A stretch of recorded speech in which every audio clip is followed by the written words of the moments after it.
Hi అండి. అందరికీ నమస్కారం. ఈరోజు నీతి కథ ఏమిటో చూద్దామా? నాకు చాలా బాగా నచ్చిన కథ. ఒక ఊరిలో కొత్తగా పెళ్ళి అయిన జంట ఒక పూరి గుడిసెలో కాపురం ఉంటారు. అతని భార్య అందంగా ఉంటుంది. వాళ్ళు పేదరికంలో ఉంటారు. రోజూ ఆరుబయట వంట చేస్తూ ఉండేది ఆమె. ఆ ఊరిలో ఉన్న మగవారంతా ఆమెను చూస్తూ ఉండేవారు.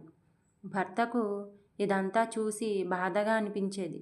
అలా భార్యతో ఒకరోజు మనం చేసేది కూలి పనే కదా, ఈ ఊర్లో పరిస్థితి బాగాలేదు.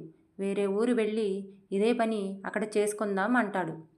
భర్తను గౌరవించే భార్య కనుక సరే అని ఉన్న సామాను అంతా సర్ది ఒక ఎద్దుల బండిలో వేసుకుంటారు. ఇంకా ఏమైనా ఉన్నాయా అని భర్త అడుగుతాడు. అప్పుడు భార్య, బయట పొయ్యి రాళ్ళు 3 ఉన్నాయి, తెచ్చి బండిలో పెట్టండి అంటుంది. అప్పుడు భర్త అంటాడు, ఈ మాత్రం రాళ్ళు అక్కడ ఉండవా అని. అప్పుడు భార్య అంటుంది, ఈ మాత్రం చూసే మగవాళ్ళు ఆ ఊరిలో ఉండరా అని.